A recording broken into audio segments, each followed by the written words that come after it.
Amados estudiantes del nivel 4, tengan todos ustedes muy buenos días. Esta semana vamos a iniciar con nuestra clase del curso de biología, donde vamos a hacer un repaso de la semana 4, 5 y 6. Bueno, y sin perder el tiempo, empecemos con nuestras diapositivas, ¿no? Donde vamos a hacer pues un repaso de lo que viene a ser las biomoléculas orgánicas que estaban en la semana número 4. Y empezamos con lo que vienen a ser los glúcidos. Muy bien, empecemos entonces. Para poder hablar de lo que vienen a ser los glúcidos, tendríamos que mencionar nosotros lo siguiente. Los glúcidos son biomoléculas orgánicas, ¿no? Que van a tener por concepto el siguiente. Dice que son biomoléculas orgánicas ternarias, se les denomina ternarias porque están formados principalmente por 3 bioelementos, carbono, hidrógeno y oxígeno, ¿no? Donde van a tener sus unidades básicas que se van a denominar monosacáridos. Estos monosacáridos vendrían a ser las unidades de estos azúcares, también conocidos como glúcidos. Ahora, estos dice que se van a unir a través de lo que vienen a ser los enlaces glucosídicos. Enlaces glucosídicos que permitirán unir a los monosacáridos y formar estructuras mucho más grandes como, por ejemplo, los disacáridos o los famosos polisacáridos.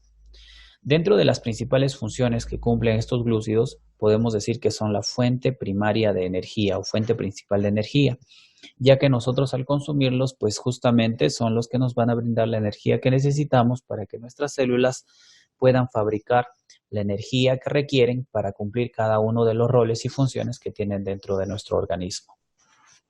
¿De acuerdo? También decimos que otra de las funciones es que pueden almacenar y forman importantes reservas energéticas. Por ejemplo, tenemos al glucógeno, que vendría a ser el azúcar de reserva en el caso de nosotros los seres animales, pues se va a almacenar en nuestro hígado y también se va a almacenar en nuestros músculos. Azúcar de reserva animal.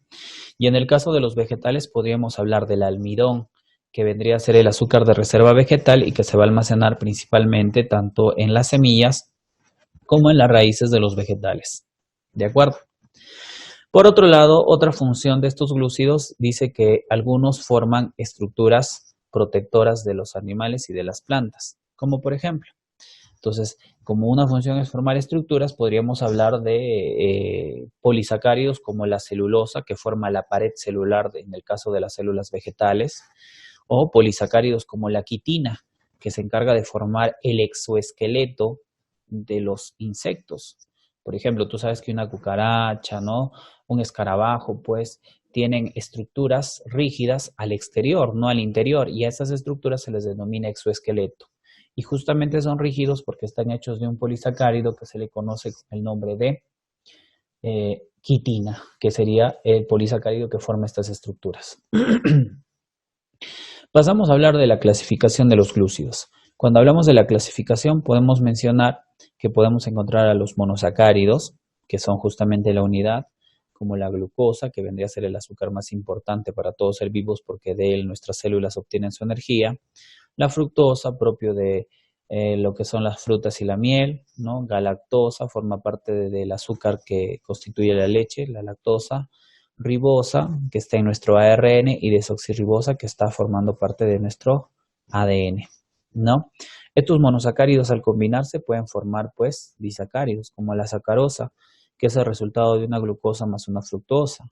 Lactosa, que sería la combinación de una glucosa más la galactosa. Esta sacarosa, dicho sea de paso, es el azúcar de caña, o sea, el azúcar que utilizamos nosotros para poder endulzar nuestros alimentos, mientras que la lactosa sería el azúcar de la leche. También tenemos otros como la manosa o también conocida como maltosa, que está formado por 2 glucosas, la trealosa también formada por 2 glucosas. Esta maltosa lo encontramos pues en la cebada, en el trigo, no en la malta, es altamente energética. Y la trealosa pues es un azúcar que lo encontramos formando parte de la estructura de muchos insectos, habitualmente en su hemolinfa, que vendría a ser el líquido circulatorio propio de los insectos. También encontramos lo que vienen a ser los polisacáridos. En este caso, los polisacáridos ya van a ser carbohidratos o glúcidos que están formados por más de 10 monosacáridos, de 10 a más.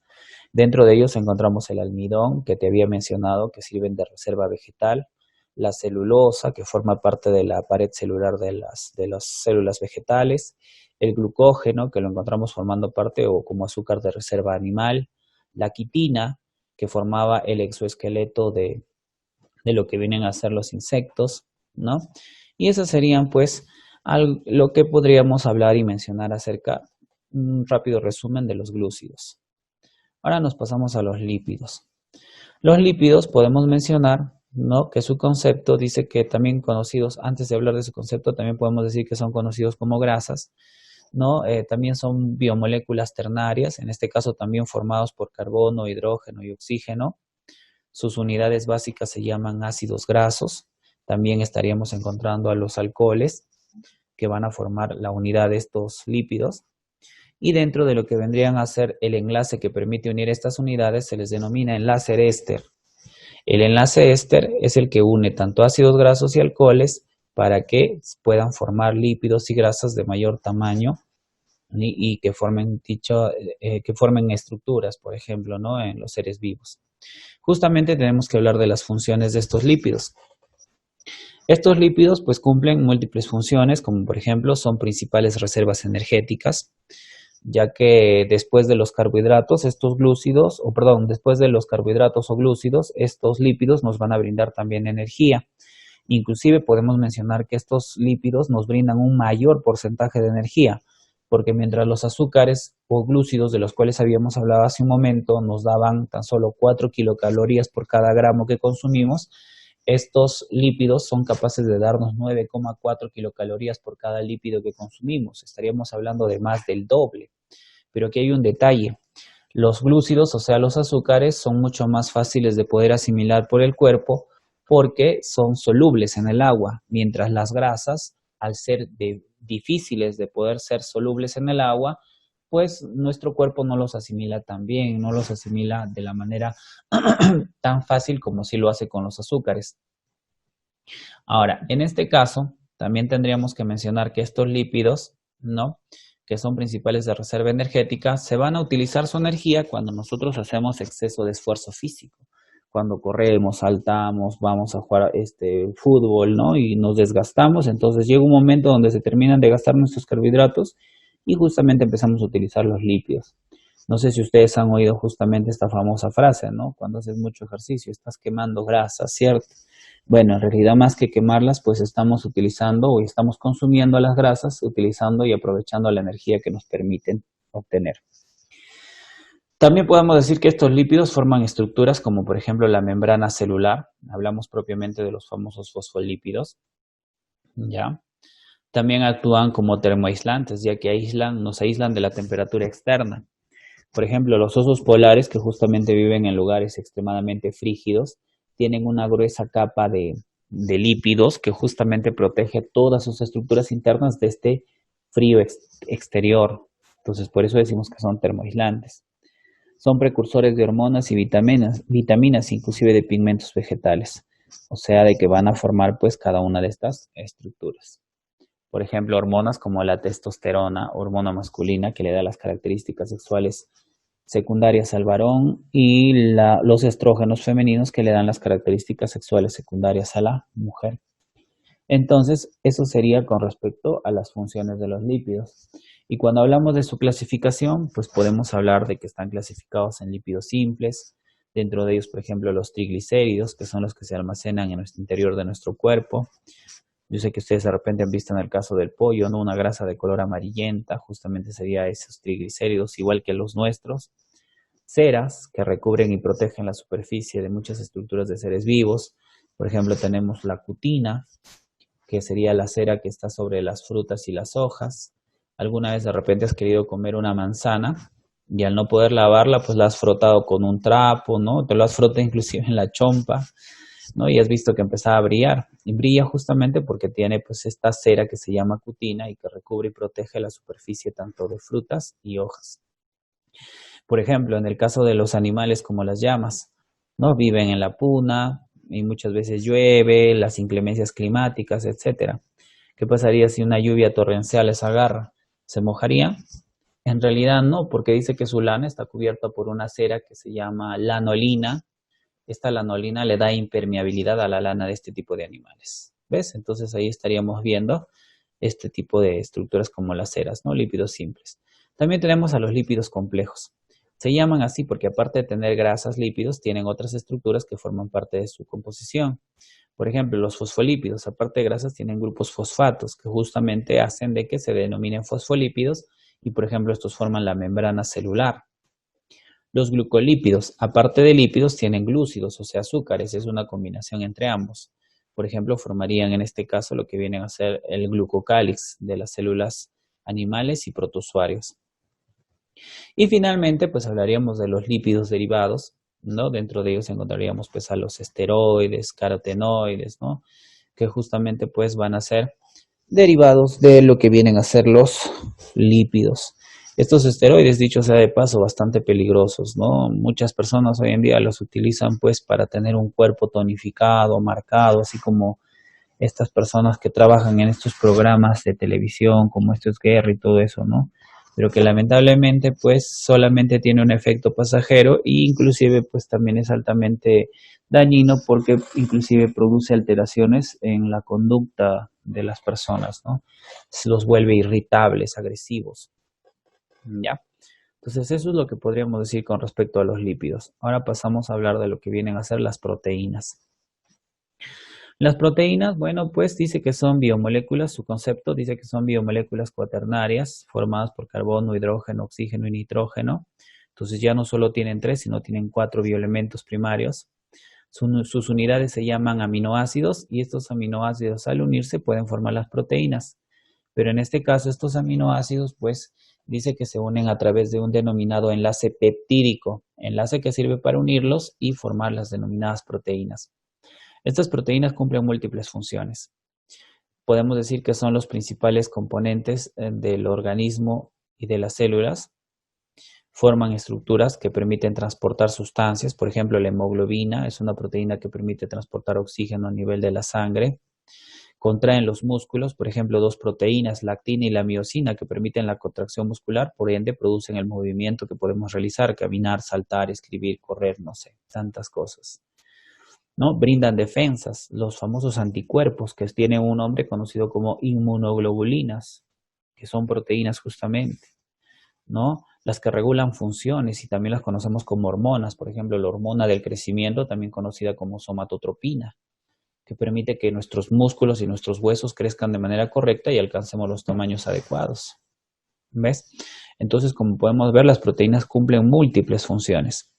Si hablamos de su clasificación, justamente hay las que son estructurales, o sea, forman estructuras, por ejemplo, la queratina, que forma nuestras uñas, la superficie de nuestro cabello, en el caso de animales cuadrúpedos, las pezuñas, cuernos, etc. Transportadoras, como la hemoglobina, que te decía que transportaba oxígeno a nivel de la sangre. Mecánicas, como la actina y la miosina, ¿no? Que contraen los músculos. Catalíticas, las enzimas que ayudan a realizar procesos metabólicos dentro del organismo. Reguladoras como las hormonas, la somatotropina, también conocida como hormona del crecimiento, insulina, etcétera. Todas las hormonas que tenemos en el cuerpo en su mayoría son proteicas. Defensivas, los famosos anticuerpos o también conocidas como inmunoglobulinas. Y proteínas de reserva como las albuminas que encontramos en la clara del huevo, por ejemplo, la caseína de la leche, ¿no? La ceína del maíz, etcétera. Entonces, eso sería un pequeño repaso acerca de lo que son las proteínas. Ahora pasamos a hablar de lo que vienen a ser los ácidos nucleicos. Cuando hablamos de los ácidos nucleicos, tenemos que mencionar que estos ácidos nucleicos pues son biomoléculas pentanarias, o sea que están formados por 5 bioelementos: carbono, hidrógeno, oxígeno, nitrógeno y fósforo. La unidad de estos ácidos nucleicos son los famosos nucleótidos, que a su vez están formados por 3 estructuras: un fosfato, un grupo fosfato, un azúcar de 5 carbonos que se llama pentosa, para el ADN desoxirribosa, para el ARN ribosa, y también las famosas bases nitrogenadas. Entonces, un fosfato más un azúcar pentosa y una base nitrogenada formarían la unidad de estos ácidos nucleicos, que se llaman nucleótidos. Estos nucleótidos se pueden unir entre sí a través del famoso enlace fosfodiéster, que permite la unión de los nucleótidos y formar largas cadenas de nucleótidos. Las funciones que cumplen los ácidos nucleicos son el almacenamiento y la transmisión de la información genética. Tendríamos que decir que esto es propio del ADN. dirige la síntesis de las proteínas y determina las características hereditarias, ¿no? Entonces, en su conjunto, tanto el ADN y el ARN trabajan en combinación para poder permitir todas estas funciones. Su clasificación pues nos permite encontrar dos. El ADN, que es el más importante, que contiene la famosa información genética. Y en este caso, bueno, dice que sus nucleótidos no tienen la base nitrogenada uracilo. Mientras que el ARN es el que se encarga de dirigir la síntesis de proteínas, o sea, recoge la información del ADN y gracias a esa información fabrica proteínas con la información recibida justamente del ADN. El nucleótido que él no tiene se llama timina. Ahora, pueden haber tres tipos de ARN. ARN mensajero, que es el que recoge directamente la información del ADN. El ARN de transferencia, que luego el ARN mensajero le pasa la información para que éste fabrique aminoácidos, que son la unidad de las proteínas. Y finalmente esos aminoácidos llegan al ARN ribosómico para que aquí se puedan fabricar las famosas proteínas. Y así se ha convertido de lo que guardaba el material o la información en el ADN, se han transformado en proteína gracias a estos tres ARNs. Esa sería una pequeña explicación de lo que vienen a ser los ácidos nucleicos. Ahora pasamos a hablar de lo que viene a ser la citología. Como nosotros recordaremos, la citología, pues, rama de la biología que estudia la célula. ¿No? Esta citología se da justamente gracias a lo que viene a ser la invención del microscopio, que fue inventado por los hermanos Hans y Zacharias Janssen en el año de 1590.